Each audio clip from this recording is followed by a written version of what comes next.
Galit agad mga kababayan na naman yung mga anti-Marcos forces, lalo yung mga militant at sigurado yung mga nauso.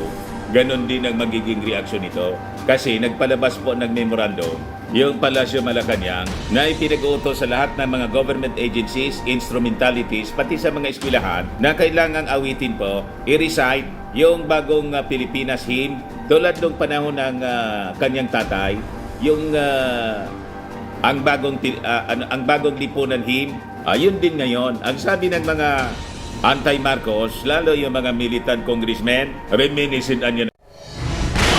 Nagbabagang mga balita at pagtalakay sa mga isyu na lipunan. Pulsa, opinyon, para at paglalantad sa katotohanan. Pulsa, what you see is what you get. Unisan. Naman ang martial law. Kayo talaga. Advance kayo mag-isip palagi. Kailang yung advance ninyong pag-iisip po, makaluma na, lumang tugtugin, ayaw ninyong yakapin yung pagbabago. Pag ganun po, mapag-iwanan tayo. Yun ang nangyari po. Napakaganda na ng New Society, bagong lipunan, to make over po nung panahon dahil sa people power, yung mga dilawan, lumipas yung more than 30 years po. Ito na tayo, mga kababayan, nagre-recover pa lang. Walang nangyaring maganda. Linampasan tayo ng South Korea, mga kababayan, ng mga neighboring countries, pati ng Vietnam na dati tinutulungan natin. Di ba? Napag-iwanan na tayo ng Singapore, ng Malaysia. Iyan kasi, yung mindset natin kasi hindi magbago. Sabi nga natin mga kababayan sa mga previous videos natin. Siguro alam naman ninyo po, nothing is permanent in this world, only change. Tama po? Kaya ang theme ng ating Pangulo, bagong Pilipinas. Kung noon, bagong lipunan, ngayon, bagong Pilipinas na tayo. At yung bagong Pilipinas, hindi natin po ma-achieve yung ganong uri ng kaunlaran pag hindi po tayo nagbago sa ating mga sarili. Kailangan po, mabago muna yung ating sarili, yung ating pag-iisip po. Pag hindi po, wala, mananatili tayong mahirap. Ang pagunlad po, nasa mindset po, pagbabago ng pag-iisip, parang yung sa religion po. Sabi nga po sa Bible, you have to be born again to enter the kingdom of God, renewal of your heart. Magbago ka.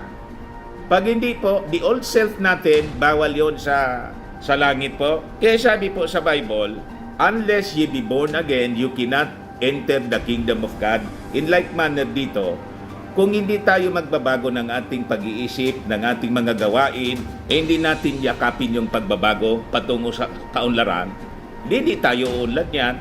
Kasi old mindset po, ganon. So yan yung kautosan mga kababayan, memorandum, Circular number 52 prescribing the recital of the bagong Pilipinas hymn and pledge during flag ceremonies.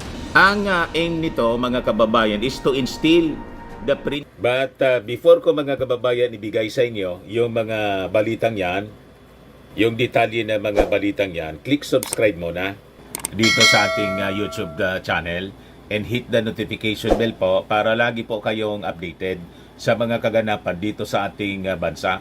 Like and share na rin po ninyo ng ating video at wag na rin po ninyo na skip yung ating mga commercial ads para tuloy-tuloy lang ang pag-unlad ng bagong Pilipinas. Sa mga naganap po ng malinis and spacious fitness gym, pumunta lang po kayo sa aming Colossal Fitness Gym.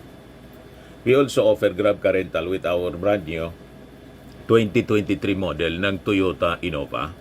We also accept booking for those who are planning to travel via PAL, Cebu Pacific, and other airline companies, local and international, and bills payment for Meralco Bills, PLDT, Aleco Bills, etc. Ang Colossal Fitness Gym is located at 3rd floor Security Bank Building, Landco Business Park, Legazpi City, Albay. For inquiries, look for Chilon Maravillas, contact number 0966-802-0949. Yan po yung aming Innova. Lagi na pong matao sa amin. Yan yung bago naming mga clients. Tingnan ninyo po, very colorful, napakaganda po ng aming gym at napakalinis. Pati mga foreigners po, pumupunta sa amin, mga British tourists po sila. Na-set up na rin po yung aming mga bagong gym equipments. May treadmill na rin po kami. Ito naman po yung bago naming product na binibenta online. iGlow Serum, whitening po siya. Tingnan ninyo yung epekto sa aking anak na architect before and now. Yung mga inquiries po ninyo, dumiretso na lang kayo sa kanyang Facebook account, Riz Maravillas. Ito naman po, Firmax Firming and Lifting Cream, pinapahid po sa mga pulses and affected area. Mainam po sa mga pains at paninigas na mga kaso-kasuan. Ito naman po, Automax sa Radiant Serum. Sa mukha naman yung application, anti-aging po siya. You will look 10 years younger than your age. Sa mga cancer patients naman po, baka lang gusto ninyo itong itry. Ning siya red mixed fruit drink.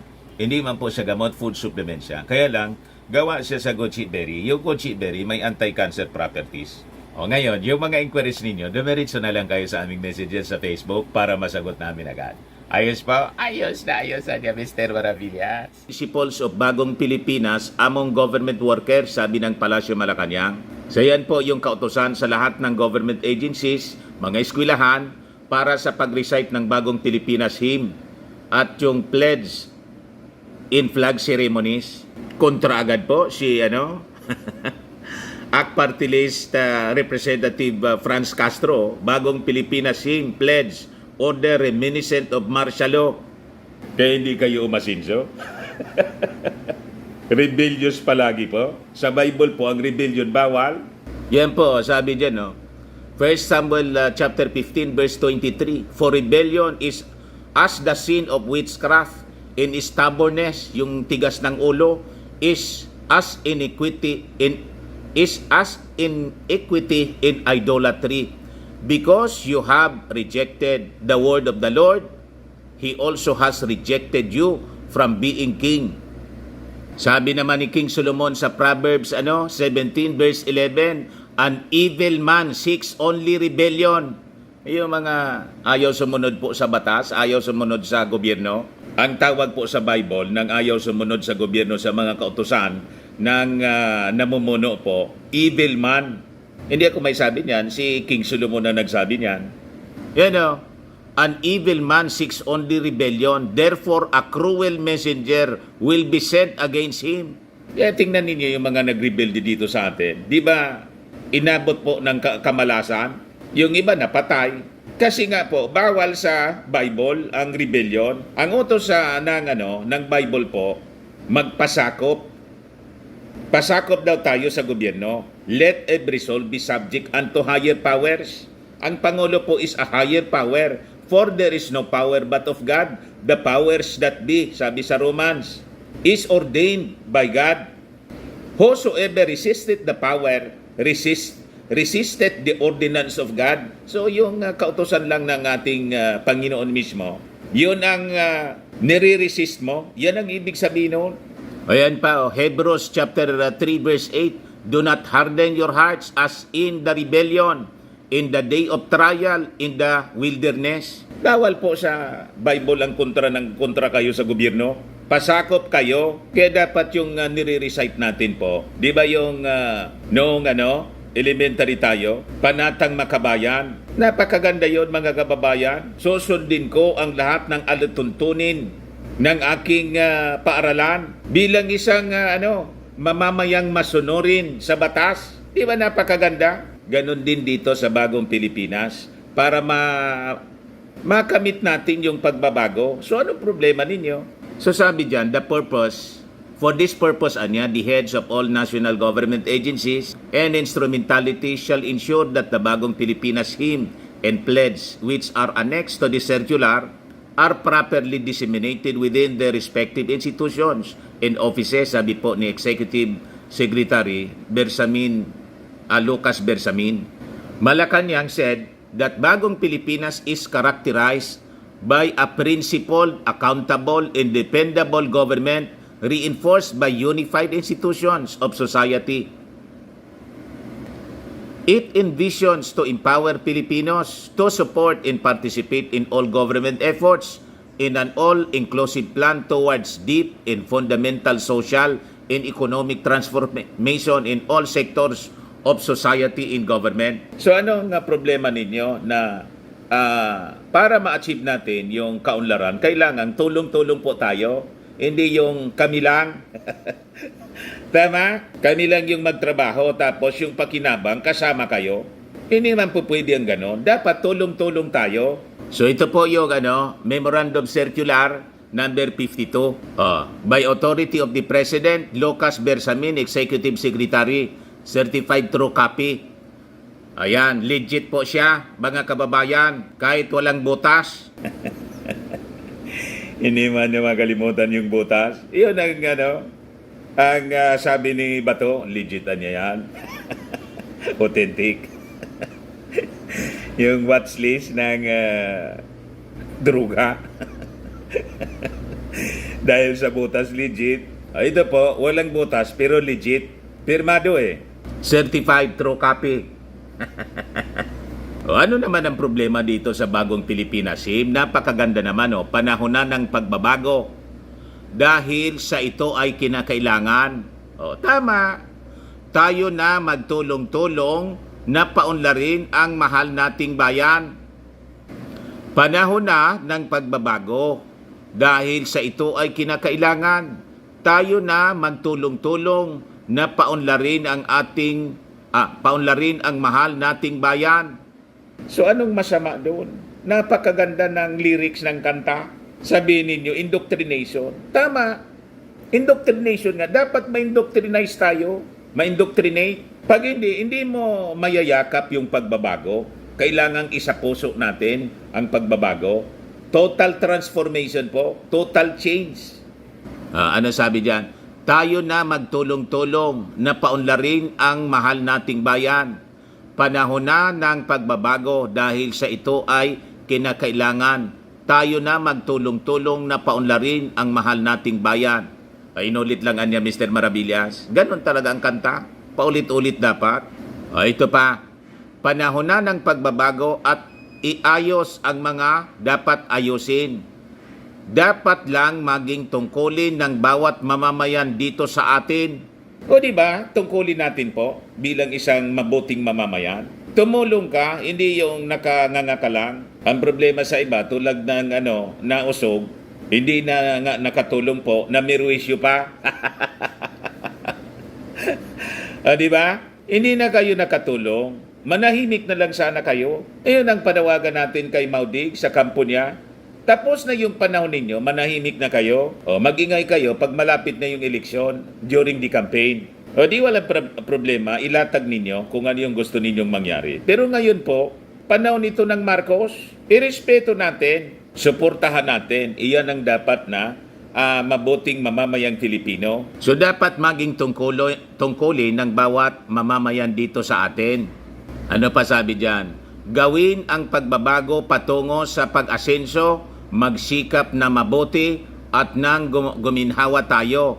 Ipagmalaki natin sa mundo at ipamalas ang bagong Pilipino at bagong Pilipinas. Dapat, sabi nga ng ating Pangulo, tayong Pilipino taas noo kahit kanino. Hindi pwede yung pag isa kang Pilipino, maliit yung tingin mo sa iyong sarili. Kaya po minamali tayo ng ating neighbor na mga Chinese kasi hindi na-instill sa ating pagkatao na tayo Filipino.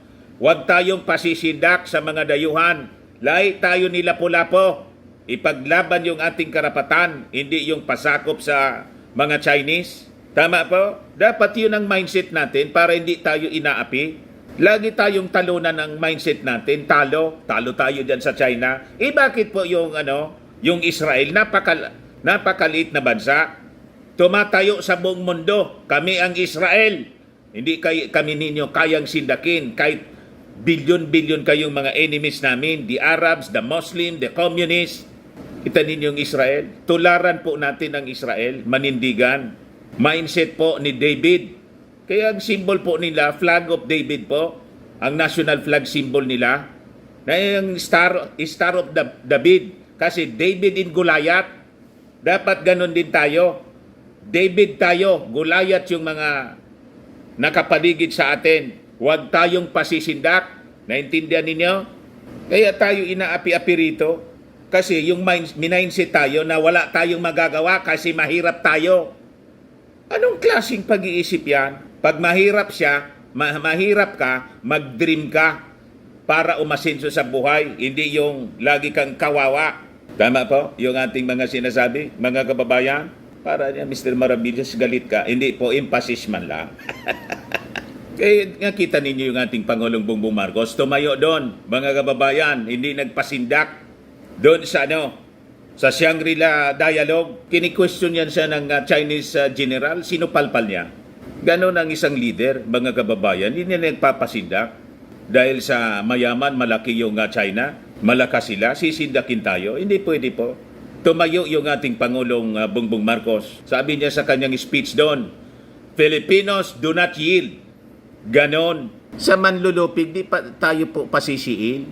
So, gawin ang pagbabago patungo sa pag-asenso, magsikap na mabuti at nang guminhawa tayo. Tama, ipagmalaki natin sa mundo at ipamalas ang bagong Pilipinas at bagong Pilipino at bagong Pilipinas. Panahon na ng pagbabago, tangkilikin natin ang sariling atin. O anong mali dyan? By Filipino. At tama lang na ugaliin kaysa sa iba sa atin ang unahin. Filipino first, unahin natin yung ating sarili, unahin natin pagmamahal sa ating bansa. Hindi yung colonial mentality na proud tayo sa iba. Mataas yung tingin natin sa ibang tao, sa ibang mga bansa, ibang mga lahi. Sa atin, maliit yung pagtingin natin sa ating sarili. Paano tayo niyan aasenso with that kind of mindset? Panahon na ng pagbabago at manguna sa kahit anong larangan. Ang tagumpay ay karangalan, ialay o iandog natin sa bayan. Napakaganda po ng lyrics. Kontra agad kayo. Ilang ulit nang napatunayan ng Pilipino ang husay at lakas, kagandahan at talento. Handang makipagpaligsahan sa kahit anong oras. Ang bagong Pilipino, ang bagong Pilipinas. Panahon na ng pagbabago. Buhay natin ay gawing maaliwalas. Marami ang magandang bukas ang ibubunga ng bagong Pilipinas. Gawin ang pagbabago patungo sa pag-asenso. Ayaw ninyo ng ganon? Magsikap na mabuti at nang guminhawa tayo. Ipagmalaki na sa mundo at ipagmalaki natin sa mundo at ipamalas ang bagong Pilipino at bagong Pilipinas. Panahon na. So napakaganda po ng mensahe para sa atin, lalo na sa mga kabataan po. Pag isinabuhay natin ang sinasabi dito po sa bagong Pilipinas irerespeto tayo ng buong mundo. Aasenso po tayo, yayaman tayo, hindi tayo magiging kawawa. Bakit? Ang pag-asenso po sa katotohanan yan, nagsisimula sa sarili, sa mindset po. Mindset lang po yan. Pag ang mindset mo, mindset ng mahirap ka at maghihirap ka. Pag ang mindset mo, kahit hindi ka pa mayaman ngayon, mindset ng maasenso, mindset ng mayayaman, ng competitive, ng may pangarap, yan ang mindset ng mayaman. Nangangarap sila, hindi lang para sa kanilang sarili, kundi sa pamilya nila at para sa bansa, makatulong. Kaya yung mga mayaman po, tingnan ninyo. So, ganun po, i-inculcate natin sa ating buhay ang mindset ng pagbabago. Nothing is permanent in this world, only change. We have to embrace change. Sabi sa kanta po, constant change. Gusto ninyo stagnant yung buhay? Huwag ganun. Simulan natin sa ating mga sarili. At importante, bata pa, dapat ganun ang itinuturo natin. Kinontra agad po. House Deputy Minority Leader Act Teachers Party List, Representative Franz Castro issued a statement after the Memorandum Circular Number 52 was uploaded on the official gazette earlier Sunday. Kanina po, reminiscent daw ng martial law. Yung bagong lipunan period po na propaganda. Just stick daw with lupang hinirang at panatang makabayan. Inggit lang kayo po kasi. Kailangan po nating dagdagan. Hindi lang lupang hinirang, hindi lang panatang makabayan, kundi yung bagong Pilipinas. Kasi yung national anthem natin, nandyan na yan. Kung yung dati lang, din po tayo. Dating mahirap tayo. Hindi tayo uunlad kasi ang pagpaunlad sa sarili po, mindset. Constant change, sabi po ni Joe Marichan. You know, sabi ni Joe Marichan, constant change. We're on the road, anya. We move from place to place. And oftentimes, when I'm about to call it home, when have to be moved along, life is a constant change. Kantayin mo na niya, Mr. Maravillas. The friends we knew, we meet along the way. Too soon, the times we share form part of yesterday. 'Cause life's a constant change and nothing stays the same. Oh no. Di ba? Nothing, mga kababayan, stays the same. Pero ang sunod na niya, oh no. Kasi po, dinagdag yun na, oh no. Kasi po, ang natural sa atin, pag may pagbabago, tulad nito, may pagbabago tayo, bagong Pilipinas, kontra agad, oh no. May opposition po. May resistance tayo. Pag you resist, di constant change po. Wala mangyayari sa buhay mo. Stagnant waters, mga kababayan. Sabi po sa kasabihan, stagnant water loses its purity and cold weather becomes frozen. Even so, thus, in action, sap the vigor of the mind. Diba niya, Mr. Maravillas? Ang sabi, stagnant water runs deep. Ganon din po. Pero pag stagnant water po, hindi dumadaloy, bumabaho po. Napi-freeze siya kung sa malamig na weather. Hindi makagalaw. Ganon din po ang buhay natin. Kailangan constant change. Sabi ni Joe Marichan, bagong Pilipinas is telling us the reality of constant change na dapat po i-embrace natin po. At napakaganda naman ng